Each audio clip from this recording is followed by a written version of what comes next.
వలా తుసల్లి అలా అహదున్ మిన్హుం మాత అబదా. సర్వ ప్రశంసలు, సకల పొగడ్తలు అల్లాహ్ సుబ్హానహు వ తఆలాకి చెందుతాయి. ఎవరైతే సర్వాన్ని సృష్టించి అందులో మనల్ని విశ్వాసులుగా తీర్చిదిద్దారో ఆ ప్రవక్తలందరిపై అల్లాహ్ సుబ్హానహు వ తఆలా యొక్క దరూద్లో మనకి శుభాలు వర్షించుగాక.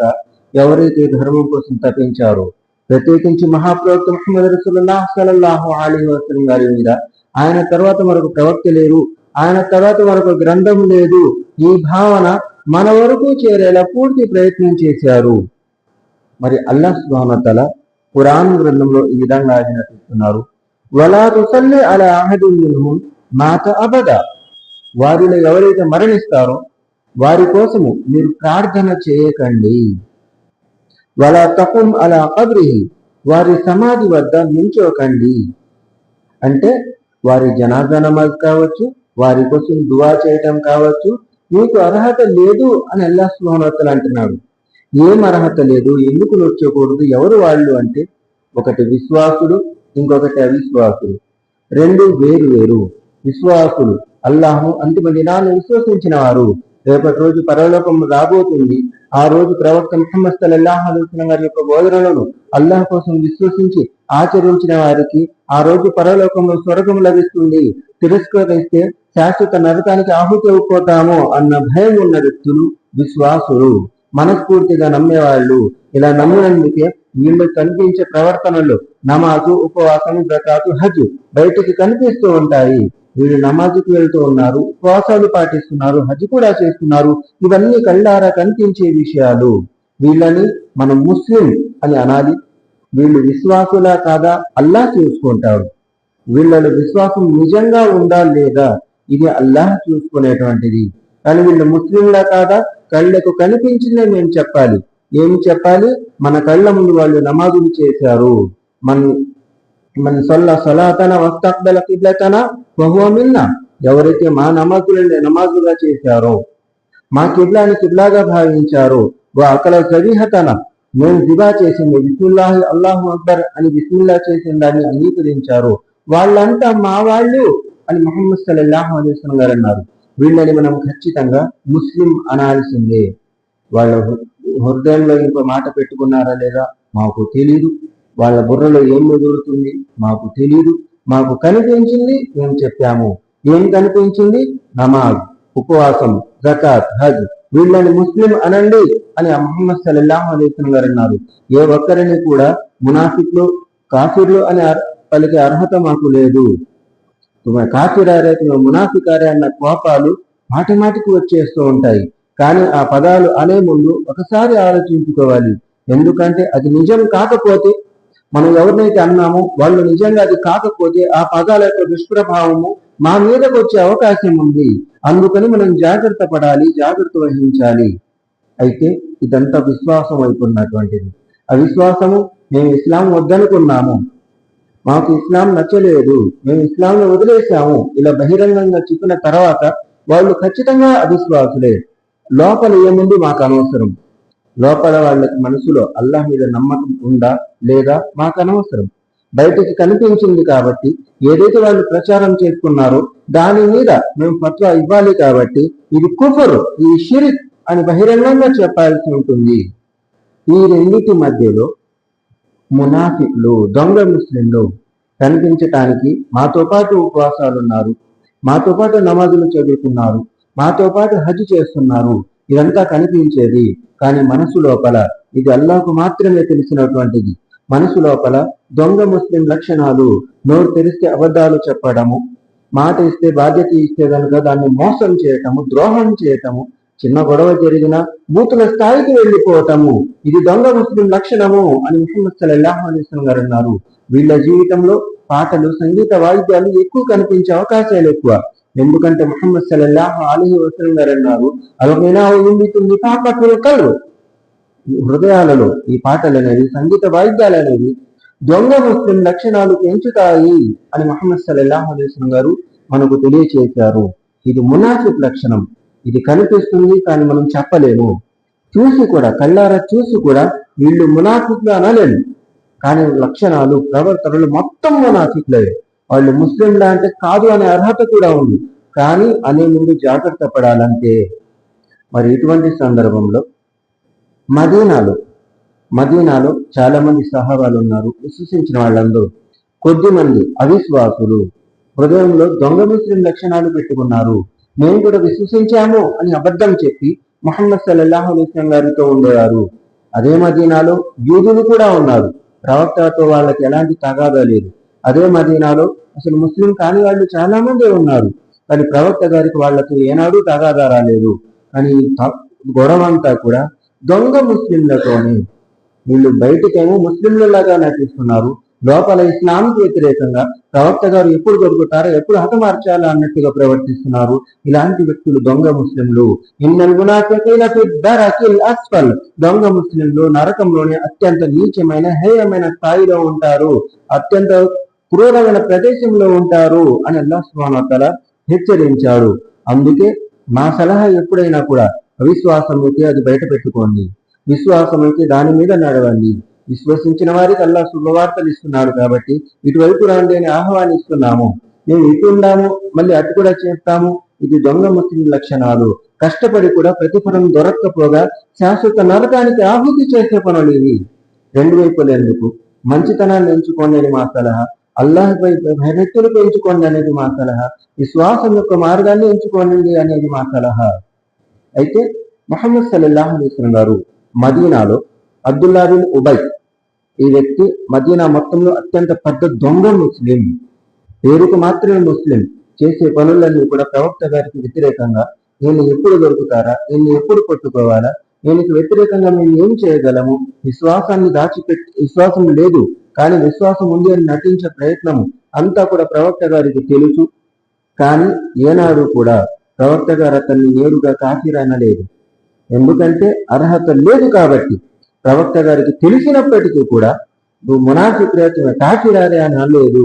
ఎందుకనలేదు? వాళ్ళు బహిరంగంగా దాన్ని అంగీకరించటం లేదు కాబట్టి. మనసు లోపల దిగి దాన్ని బయటకు తీసే హక్కు ఎవ్వరికీ లేదు.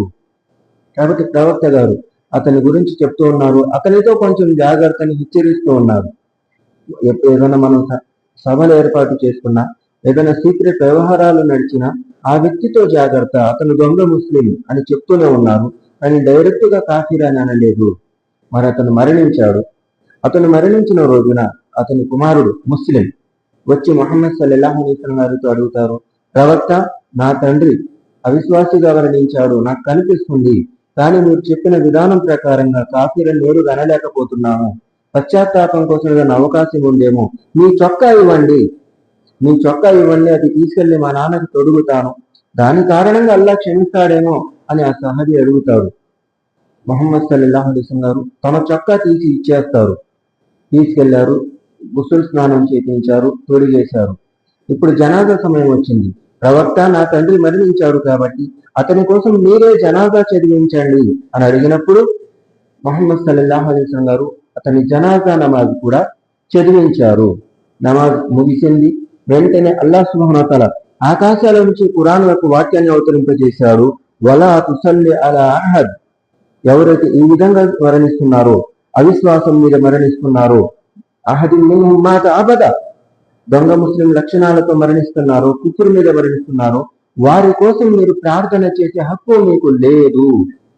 ఆ ఖురాన్ యొక్క వాక్యం ఏదో నమాజ్ కంటే ముందే వస్తే అందరికీ తెలిసేది. ఆ ఖురాన్ యొక్క వాక్యం ఏదో ముందే చెప్పుకుంటే, అల్లాహ్ సుబ్హానహు వ తఆలా ముందే హెచ్చరించి ఉంటే ప్రవక్త గారు అతని కోసం దుఆనే చేసేవాళ్ళు కాదు.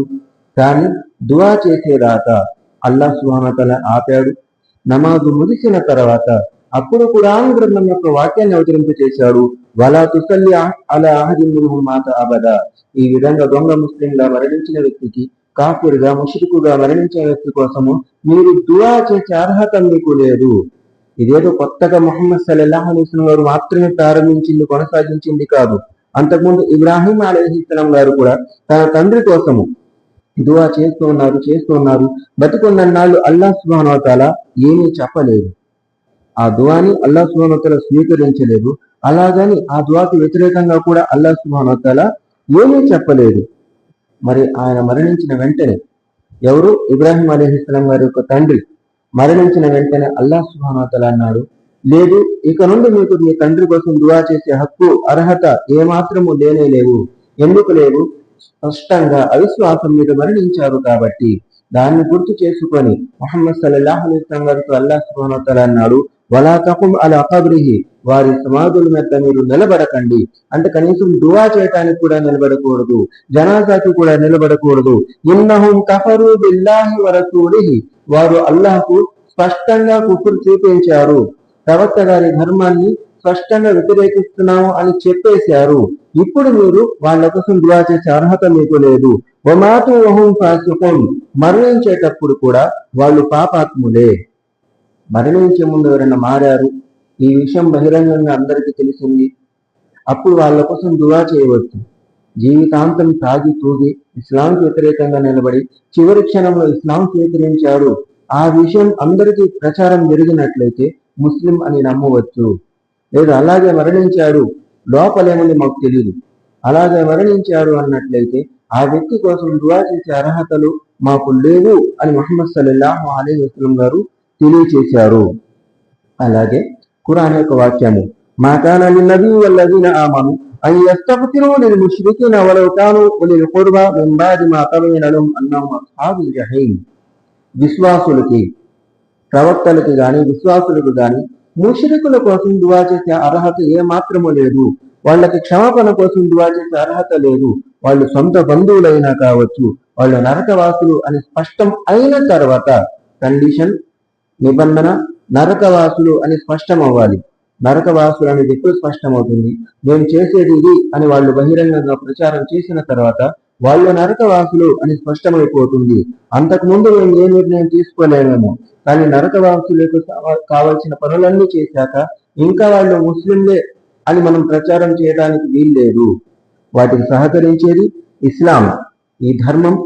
ఇందులో ఖురాన్ హదీసులు తప్పించి ఇంకా ఏ విషయం కూడా దూర్చటానికి వీల్లేదు. పర్వాలేదు, కాదు కోడులు దూరుస్తున్నారు అంటే వాళ్ళు ఖచ్చితంగా అవిశ్వాసులే. వాళ్ళ కోసం దువా చేసే అర్హత మాకు లేదు. అలాగే గుళ్ళకు, చర్చిలకు, దర్గాలకు, ఇటువంటి ప్రాంతాలకు వెళ్లే వ్యక్తులకి ఇస్లాంకి ఎలాంటి సంబంధం లేదు. వాళ్ళ కోసం దువా చేసే అర్హత నాకు గాని మీకు గాని ఎవరికీ లేదు. అది ప్రవక్తకే లేదు.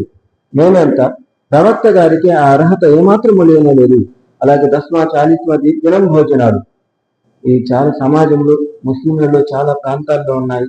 ఇవి పాటించి నేను ఇంకా ముస్లింని అని నమ్మే వ్యక్తికి ఇస్లాంకి ఎలాంటి సంబంధము లేదు. వీటిని సహకరించే వాళ్ళకి మాకు ఎలాంటి సంబంధము లేదు. అలాగే పెళ్లిళ్లలో కట్నాలు, డీజేలు, హల్దీక రసంలు, ఇవన్నీ కూడా ఇస్లాంకి విరుద్ధమైనటువంటి చేష్టలు. కాదులే కోదులే పల్లెదులే పిల్లోడు ఏడిస్తున్నాడు, ఇవన్నీ కూడా అంధకారపు పనులు. కావాలంటే నచ్చ చెప్పుకోండి, ఉన్న పలంగా చెప్తే వినరు. నచ్చ చెప్పే స్థాయి వేరు, నచ్చ చెప్పే సమయం వేరు. ఆ సమయం రాకముందే మెల్లగా నచ్చ చెప్పుకుంటూ ఉండాలి. అలాగే ముస్లిమేతరులకు వివాహం నేరుగా లేచిపోవటం చెప్పుకోవచ్చు.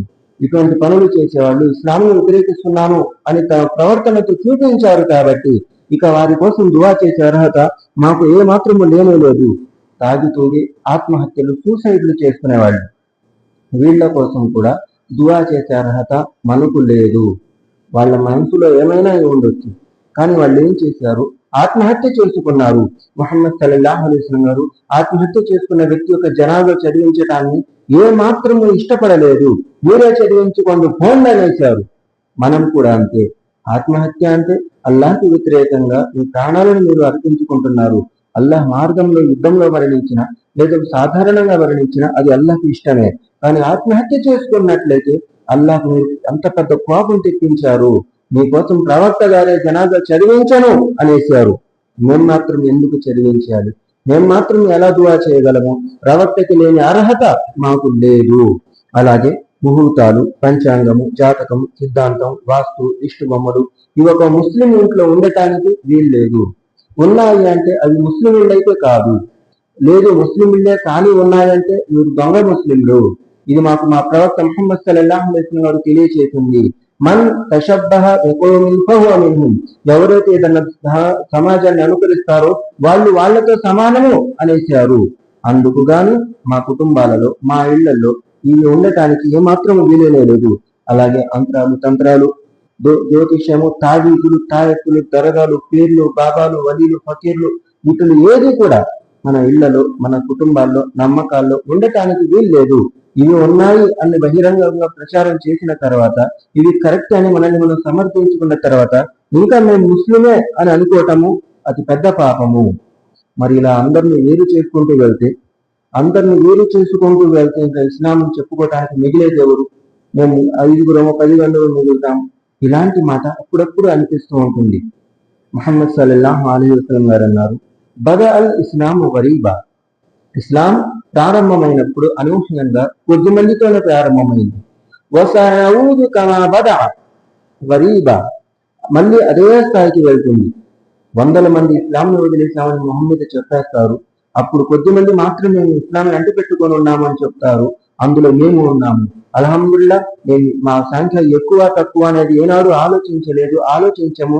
నేను నాతో పాటు విశ్వసించామని చెప్పే వ్యక్తి మేమందరము కూడా తూబాలిలు గురుబా ఫతూబాలిలు గురుబా, వీళ్ళకి శుభవార్త అని ముహమ్మద్ సల్లల్లాహు అలైహి వసల్లం గారు అన్నారు.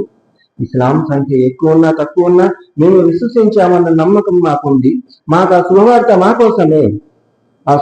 మాకోసమే. దానికోసం మేము ఎప్పుడు సిద్ధంగానే ఉంటాము. భయపడి అలా కాదు ఇలా కాదు ఎన్నోసార్లు నచ్చి చెప్పుకునే ప్రయత్నం అన్ని విఫలమవుతున్నాయి. ఈ ఒక్క మనిషికి వెలివేస్తే, ఈ ఒక్క మనిషి పట్ల అలా ప్రవర్తిస్తే అతని కుటుంబీకులు, అతనికి తెలిసిన వాళ్ళు అందరూ ఇస్లాం నుంచి దూరం అవుతారేమో అన్న ఒక భయంతో ఏదన్నా మచ్చిక చేస్తున్నామన్న చిన్న ప్రయత్నం చేసినా ఇంకాస్త దరిద్రాన్ని దూర్చడానికి ప్రయత్నం చేస్తున్నారు. ఎందుకు వచ్చింది? మీరు ఇష్టం వచ్చినట్లు మీరు ప్రవర్తించండి, మిమ్మల్ని ఆపే వాళ్ళు ఎవరూ లేరు.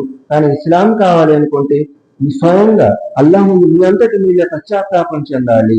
ఎవరు వచ్చి మీకోసం దువా చేస్తే దండగా మనది మారినప్పుడే అల్లాహ్ సుబ్హానహు వ తఆలా సహాయం చేస్తాడు. ఇన్నల్లాహ లా యుగయ్యిరు మా బికౌమిన్ హత్తా యుగయ్యిరు మా బిఅన్ఫుసిహిం. అల్లాహ్ సుబ్హానహు వ తఆలా ఏ సమాజాన్ని కూడా తాము మారాలి అనుకునేంత వరకు అల్లాహ్ మార్చాడు. మేము మారాలనుకున్నప్పుడే అల్లాహ్ సుబ్హానహు వ తఆలా మార్చుతాను అని ఖురాన్లో హెచ్చరించాడు. మేము మారకుండా అలా కాదు ఇలా కాదు అనుకుంటూ అల్లాహ్ ధర్మంలో ఉండాలి అంటే కుదరదు. చిన్న విషయమో పెద్ద విషయమో ఆరా తీసుకుంటూ ఉండాలి. ఆరా తీసుకోకుండా ఏమవుదులే అనుకున్న మరుక్షణము అంధకారానికి వెళ్తున్నాము అనేది గుర్తించాలి. మరి మనం ఏం చేయాలి, ఏం చేయకూడదు? ముహమ్మద్ సల్లల్లాహు అలైహి వసల్లం గారు అన్నారు, మురు అబ్నాఅకుం బిస్సలాహ్ వహుం అబ్నాఉ 7 సినీన్. మీ పిల్లలకు 7 సంవత్సరాల వయసు రాగానే మసీదుకు తీసుకురాండి అని అన్నారు. మేము అన్న తేడా ఏమీ లేదు. మన పిల్లలు కాబట్టి మసీదుకి తీసుకురావాలి. వాళ్ళు గోల చేస్తున్నారు, ఎగురుతున్నారు, గెంతుతున్నారు, నిద్రపోతున్నారు, ఇవన్నీ అన్ని చోట్ల ఉండేవి. మనం అస్సలాము అలైకుం వరహ్మతుల్లాహ్ అని సలాం తిరిగేటప్పటికి వెనకాల వీళ్ళు గీ అని గోల చేస్తూ ఉంటే వాళ్ళు రేపటి తరంలో వాళ్ళు ముందుకొచ్చి నమాజు చదువుతారు. మేము సలాం తిరిగేటప్పటికి వెనకాల నిశ్శబ్దంగా ఉంది అంటే వాళ్ళ జనాజా కూడా ముందే మేము చదివేసుకుందాము. ఎందుకంటే వెనకాల పిల్లలే లేనప్పుడు ఎదిగి వాళ్ళు మా కోసం దువా చేసే అవకాశాలు లేవు. మొత్తం శూన్యము. వాళ్ళు మారాలి అంటే కఠినము. అందుకు గాను 7 సంవత్సరాల వయసు వాళ్ళు ఏడుస్తారు, గోల చేస్తారు, ఎగురుతారు, తిరుగుతారు. కొన్ని భరించక తప్పదు. ప్రవక్త గారే భరించారు. సజ్దా చేస్తున్నప్పుడు హసన్ హుసేన్ రజియల్లాహు తఆలా గారు వచ్చి ప్రవక్త గారి వీపు మీద కూర్చున్నారు. ఎప్పుడు? సున్నత్తులో కాదు, జమాతుతో. వెనకాల 100 మంది నిల్చున్నారు. ఆ 100 మందికి నమాజు చదువుతుంటే ఈ ప్రవక్త గారి మనవాళ్ళు ప్రవక్త గారి వీపు ఎత్తు నిల్చున్నారు, ఆడుకుంటున్నారు. కానీ ప్రవక్త గారు ఎవరిని ఏమి అనలేదు. ఒక సహాబీకి అనుమానం వచ్చింది. సజ్దా చేసి కనీసం చాలా నిమిషాలు అయిపోయింది, ఇంకా ఏమిటి? ప్రవక్త గారు మరణించారా అనుకొని తలెత్తారు. తలెత్తే ఏముంది? హసన్ రజియల్లాహు తఆలా గారు ప్రవక్త గారి వీపు మీద కూర్చున్నారు. అంటే ఒక పిల్లోడి కోసము ప్రవక్త, ఆయనతో పాటు ఉన్నటువంటి వేలాది మంది సహాబాలు అందరూ కూడా 10 నిమిషాలు లేదా 15 నిమిషాలు సజ్దాలోనే ఉండిపోయారు. ఒక అల్లరి చేష్ట వీళ్ళందరినీ సజ్దాలోనే ఆపివేసింది. కానీ ప్రవక్త గారు ఏనాడు అది తప్పు అనలేదు. పిల్లలు మసీదుకి రావటం ఏనాడు తప్పు అనలేదు. కానీ మనము వాళ్ళు గోల చేశారు, అరిచారు, ఎగిరారు అన్న కోపంతో వాళ్ళని దూరం చేశాము. పెద్దయ్యాక కాళ్ళు పట్టుకుని బతిమిలాడినా మసీదు దరిదాపుల్లో ఉంటారు కానీ లోపలికి రావడానికి ఇష్టపడటం లేదు. లోపం మన దగ్గర ఉంది, కొంచెం మార్చుకోవాలి, కొంచెం సహనం తెచ్చుకోవాలి. మరీ సహనం అంటే మొత్తం మసీదులు ఖరాబు చేస్తున్నా చూసుకుంటూ ఉండాల్సిన అవసరం లేదు. వాళ్ళకు ఊహ వచ్చేంత వయసు అది 7 సంవత్సరాలంటే. 10 సంవత్సరాలు వచ్చాయి. వజ్రిబు అలైహా వహుం అబ్నాఉ 10 సినీన్. వాళ్ళు కనుక 10 సంవత్సరాల వయసుకు వచ్చినట్లయితే అప్పుడు వాళ్ళని మసీదుకి లాక్కు రాండి, 7 సంవత్సరాలకి తీసుకొని రావాలి. సరదా కొద్దీ ఎగురుకుంటూ నేర్పించుకుంటూ భుజాల మీద ఎత్తుకొని 10 సంవత్సరాల్లో లాక్కు రావటమే, తల్లి మసీదుకు పంపించటమే. ఈ అలవాటు ఉన్న చోట బరకత్ ఉంటుంది. ఈ అలవాటు ఉన్న చోట ఖురాన్ నేర్చుకోవాలనిపిస్తుంది. ఈ అలవాటు ఇస్లాంకి దగ్గర చేస్తుంది. బలవంతంగా అయినా కూడా నేర్పించినప్పుడు తర్వాత వాళ్ళ ఇష్టము, ఎదగైన తర్వాత వాళ్ళు ఏం నిర్ణయం తీసుకుంటారనేది మాకు తెలియదు. కానీ ఎదిగే ముందే వాళ్ళకు కొద్ది గొప్ప నేర్పితే ఎదిగిన తర్వాత చక్కగా ఉంటారేమో. అయితే ముహమ్మద్ సల్లల్లాహు అలైహి వసల్లం గారు చివరిలో ఒక మాట చెప్పారు, వఫర్రిఖు బైనహుం ఫిల్ మజాజిఅ, వాళ్ళ మంచాలు వేరు చేయండి అనేసారు. 10 సంవత్సరాలు వచ్చిన తర్వాత మంచాలు వేరు చేయటం ఎందుకు? కామ కోరికలు, పిల్లల్లో కామ కోరికలు ఉండే అవకాశాలు ఉన్నాయి. లేకపోతే మంచిదే, చిన్నపిల్లలు లేకపోతే అందరికీ మంచిదే. ఉంటే గనక ఆ ఒక్కరు మీ పిల్లలు అయితే గనక మీ బాధను తట్టుకోలేము, మీ బాధలు మేము పాలు కూడా పంచుకోలేము, మీ బాధను మేము చూస్తూ ఉండలేము. దేనికి పనికిరాదు ఆ సమయం ఇంకా. అందుకే 7 సంవత్సరాలు లేదా 10 సంవత్సరాలు వచ్చేటప్పటికి మీ పిల్లల మంచాలు ఇద్దరిని వేరు వేరు చేయండి. 2 పిల్లలు లేదా 3 పిల్లలు ఉంటే 3 మంచాలు కొనుక్కోవాల్సిందే, లేదా 3 స్థానాలు వేరు వేరు చేయాల్సిందే. ఒకే దుప్పట్లో 2 మగవాళ్ళని కానీ 2 ఆడవాళ్ళని కానీ ఉండటానికి ప్రవక్త గారు ఇష్టపడలేదు. ఒకే దుప్పట్లో అన్నదమ్ములే కావచ్చు, అక్కా చెల్లెళ్ళే కావచ్చు, కానీ కలిసి నిద్రపోవటానికి ప్రవక్త గారు అంగీకరించలేదు. మరి అన్ని అనుమానాలు అంటే అవును, ఇంకా అనుమానాలు ఉన్నాయి. ఇది ఒక మొదటి స్థాయి మాత్రమే. ఈ అనుమానం కనుక మనకు లేకపోతే రేపటి రోజు చెప్పుకుంటూ తిరిగి బాధపడటమే, పరిష్కారం ఉండదు. ఆ బాధను తట్టుకునేటానికి అర్హత కూడా మా దగ్గర ఉండదు. ఎన్నో సమాజాల్లో చూసాము, ఒక పిల్లోడుగా ఉన్నప్పుడు స్కూల్కి వెళ్ళాడు, కాలేజీగా ఉన్నప్పుడు కాలేజీకి వెళ్ళాడు, కాలేజీ అయిపోయిన తర్వాత పీజీ చదివాడు, ఆ తర్వాత అతడు ఆమెగా మారిపోతున్నాడు. ఇప్పుడు దాకా అతడు చెప్పింది ఉన్న పడంగా ఆమెగా మారిపోతుంది. ఈ దుష్ప్రభావము మా ఉమ్మతికి జరగకూడదు, మా సమాజానికి జరగకూడదు. అందుకే 7 సంవత్సరాల వయసు రాగానే వాళ్ళని మసీదుకు తీసుకురండి, వాళ్ళ మంచాలు కూడా వేరు చేయండి అని ప్రవక్త గారు మనకు బోధించారు. అయితే చిన్నపిల్లలు మసీదులో కానీ ఇంకెక్కడైనా కూడా ముందు మా జాగ్రత్త మేము తీసుకుందాము. ఏదన్నా పగిలే వస్తువులు అంటే, గాజు వస్తువులు అంటే, దొంగలించబడే వస్తువులు అంటే దాన్ని జాగ్రత్త చేద్దాము. చేయకపోవటం మా తప్పే, జాగ్రత్త చేయకుండా పిల్లల్ని తీసుకురావటం మా తప్పే. జాగ్రత్త కూడా చేయాలి. ఈ మసీదులోనే మన మసీదులోనే ఒక 2 అత్తరు బాటిళ్ళు ఒక పిల్లోడు దొంగతనం చేసేసాడు. సీసీ కెమెరా నెల దాకా ఉంటుంది. నెల అయిపోయిన తర్వాత చెబుతున్నాను, ఎందుకంటే అనుమానం కొద్ది ఆ పిల్లోడి మొహం అందరిలో చెప్పుకుంటూ తిరిగితే అతని జీవితం భవిష్యత్తు బాధపడుతుందన్న భయంతో. నెల అయిపోయింది, అల్హమ్దుల్లా, ఇన్షాల్లా ఇక నుండి చేయడులే అన్న ఒక నమ్మకం ఉంది. ఎందుకు చెప్పుకుంటున్నాం కాబట్టి. ఆ ఒక్క పిల్లోడికి ఎంత 30 రూపాయలే, అత్తరు సీసా ఎంత 30 రూపాయలే. కానీ ఇది ప్రారంభము. ఈనాడు ఎవరు చూడలేదు కాబట్టి రేపటి రోజు బహిరంగంగా చేస్తాడు, డ్యూటీ చేస్తాడేమో. ఆ స్థాయి రాకముందే మేము హెచ్చరించాలి. ఇస్లాం యొక్క చట్టం ఉండుంటే, ఇస్లాం యొక్క షరియత్ ఉన్నట్లయితే నీ చేతులు కట్ చేసేస్తారు. హత్య చేశాడు ఒక మనిషి. ఆ మనిషికి కుటుంబీకులు వచ్చారు, అయ్యా మా వ్యక్తి చనిపోయాడు కాబట్టి మాకు ప్రతీకారం కావాలి అంటే అక్కడ ఉన్నటువంటి రాజు కూడా ఏమి చేసే హక్కు అతనికి లేదు. ప్రతీకారంగా అతన్ని హతమార్చాలి. కాదు మాకు ధనం కావాలి అంటే ధనం తీసుకుని వదిలేసే అవకాశం ఆ రాజుగారికి ఉంది. లేదు లేని రాజుగారు మేము క్షమిస్తాము అంటే క్షమించే అర్హత కూడా ఆ రాజుగారికి ఉంది. 3 అవకాశాలు ఎక్కడ? హత్య జరిగిన చోట. గత 2-3 సంవత్సరాల క్రితము సౌదీలోనే జరిగాయి. ఒక రాజుగారి కుటుంబీకుడు ఇంకొక మనిషిని కారుతో గుద్దేశాడు. కానీ ఆ కుటుంబీకులు మా పిల్లోడు మరణించాడు మేమేమాత్రమో క్షమించము అనగానే ఆ రాజుగారి కుటుంబీకులు పగడీలు తెచ్చారు, తమ దగ్గర ఉన్న వస్త్రాలు తెచ్చారు, నగలు తెచ్చారు, ఆభరణాలు తెచ్చారు. ఇదంతా కూడా ఈ రోజుకి కూడా అల్హమ్దులిల్లాహ్ యూట్యూబ్ లో అలాగే ఉంది. చూసేవాళ్ళ వ్యక్తులకి బాధ కూడా వేస్తుంది.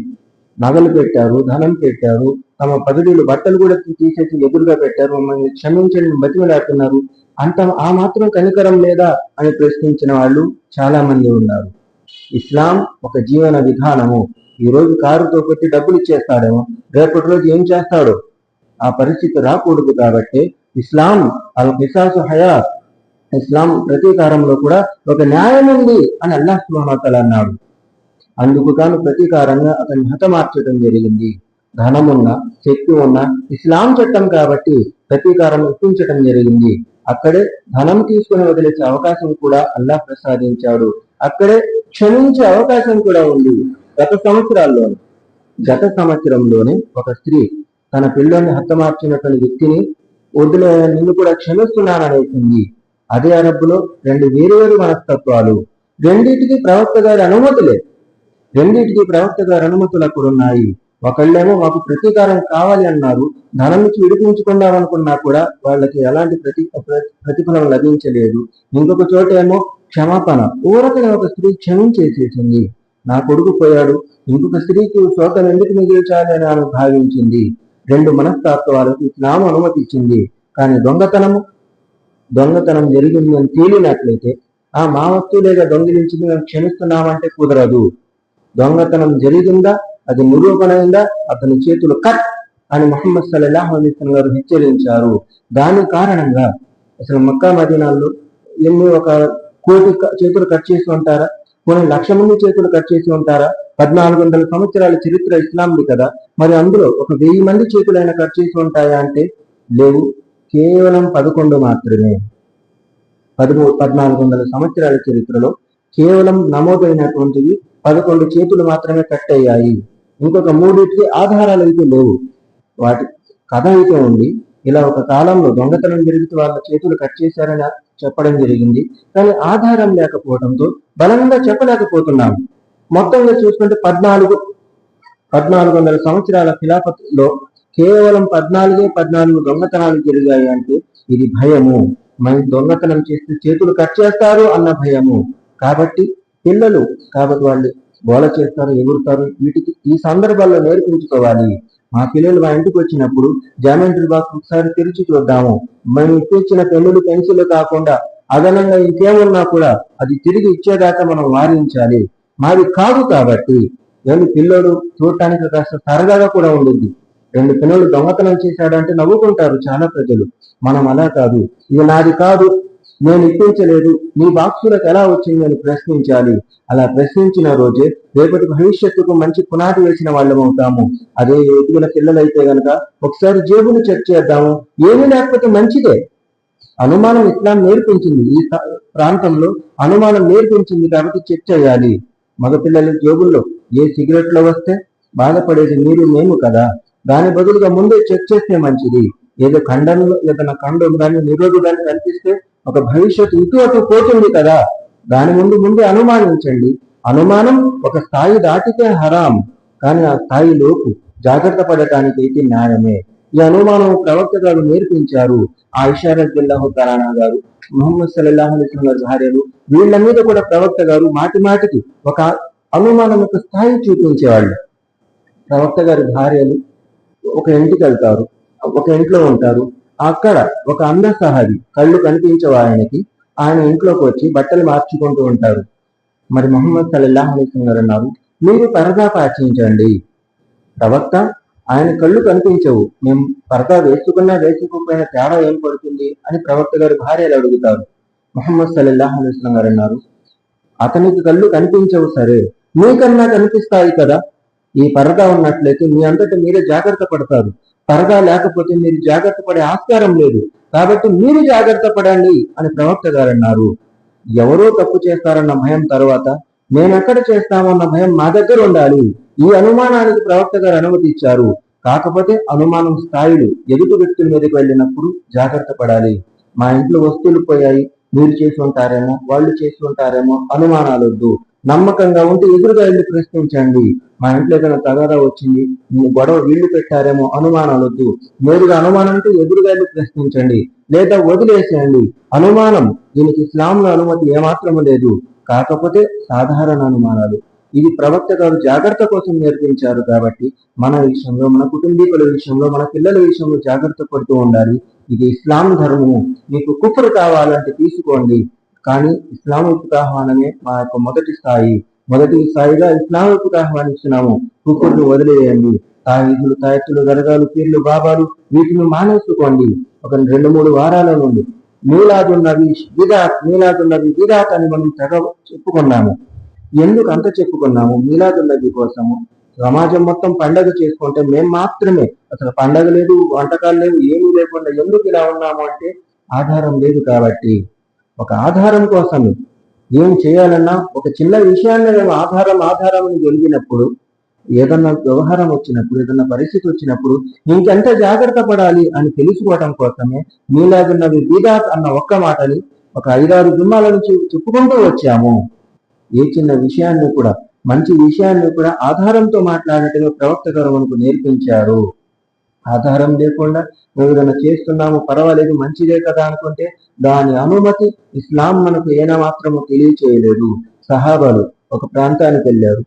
అక్కడ నమాజు సమయమైంది. నమాజు సమయమైనప్పుడు ఇకామత్ ఇవ్వాలి. ఇకామత్కి ముందే కొన్ని మంది ఏమన్నారు, హయాలస్సలా అంటున్నారు. అంటే నమాజ్ కోసం ముందు నిలబడండి, ఆ తర్వాత ఇకామత్ ఇవ్వడం కోసం. వెంటనే అబ్దుల్లా బిన్ ఉమర్ లేదా అబ్దుల్లా బిన్ మసూద్ వీళ్ళ గురించి వచ్చింది కాబట్టి వీళ్ళేమన్నారు, ఇటువంటి మసీదులకి మేము రాము అని అన్నారు. ఏం తప్పు చేశారు అక్కడ వాళ్ళు? అసలు ఏమంటే ఇస్లాంలో లేని ఒక ఆచారాన్ని ప్రవేశపెట్టారు. ఇకామత్ అంటే ఇకామత్ ఇచ్చేయాలి. ఇకామత్ ఇచ్చినప్పుడు అందరూ నిలబడతారు. ఇకామత్కి ముందే హయాలస్సలా అందరూ లేవండి అని లేపి ఆ తర్వాత ఇకామత్ ఇవ్వటం కాదు. వాళ్ళు కూర్చొని ఉన్నారు, వీళ్ళు నిద్రపోయి ఉన్నారు, వాళ్ళు మాట్లాడుకుంటున్నారు, అందరినీ ఒకేసారి కదిపించేది ఇకామత్ మాత్రమే. ముందే వాళ్ళని లేపి ఆ తర్వాత ఇకామత్ ఇవ్వటం అనేది ఇస్లాంలో లేదు. ప్రతి విషయం దగ్గర సహాబాలు మాకు ఆధారం నేర్పారు. మేము కూడా అంతే, ఆధారం కావాలి. ఈ ఆధారంతో మనం ఏదైనా మంచి మాట చెప్పినా, ఇస్లాం యొక్క వ్యవహారం నడిపినా అల్లాహ్ ఇష్టపడతాడు. ఆధారం లేకుండా మేము చేసేది మంచిది అనుకున్నట్లయితే ఈసా అలైహిస్సలాం గారి పుట్టినరోజు అది కూడా కరెక్టే కదా. కానీ మేము ఎందుకు వద్దనుకున్నాము? ఎందుకంటే ప్రవక్త గారి ఆమోదం లేదు. ముహమ్మద్ సల్లల్లాహు అలైహి వసల్లం గారి పుట్టినరోజు కూడా అంతే, ఆమోదం లేదు కాబట్టి మేము పాటించకూడదు. ఒక చిన్న విషయమా, ఒక పెద్ద విషయమా, అన్ని విషయాల్లో మేము జాగ్రత్త పడతాడు అనుకున్న వ్యక్తి ముస్లింగా ఉండగలడు. ఎప్పుడైతే ఏమవుదు, త్యాహతాన్ని లేదా పర్వాలేదు అన్న మాటలు వచ్చాయో అవిశ్వాసానికి దగ్గర అవుతున్నాము, అంధకారానికి దగ్గర అవుతున్నాము. ముస్లిం మా పేరు మాత్రమే ముస్లిం, ఇస్లాం మా హృదయాల్లో లేదు, అందుకు గాను అల్లా మనల్ని నరకంలో తోసేస్తాడు అనేది అర్థం చేసుకోవాలి, జాగ్రత్త పడాలి. ఖురాన్ హదీసు చదవటం కోసం నేను ఇష్టపడనంత వరకు అల్లాహ్ కూడా మార్గం తెరవడు అనేది గుర్తించాలి. ఇస్లాంకు దగ్గర ఎందుకు ఉదయం సాయంత్రము కనీసం వారంలో ఒక రోజైనా, నెలలో ఒక రోజైనా, సంవత్సరానికి ఒకసారైనా ఖురాన్ స్వయంగా చదవనంత వరకు అల్లాహ్ తరపు నుంచి సహాయం ఉండదు అనేది గుర్తించి అల్లాహ్ మార్గంలో పయనించేందుకు కృషి చేయాలి. చివరి అల్లాహ్ సుబ్హానహు వ తఆలా తుదియానగా వల్ల మనందరినీ ఖురాన్ మరియు హదీసుల ఆధారంగా గురించి స్వాగతం సాధించి ఎప్పుడు దాకైతే జీవించుకుంటామో అప్పటిదాకా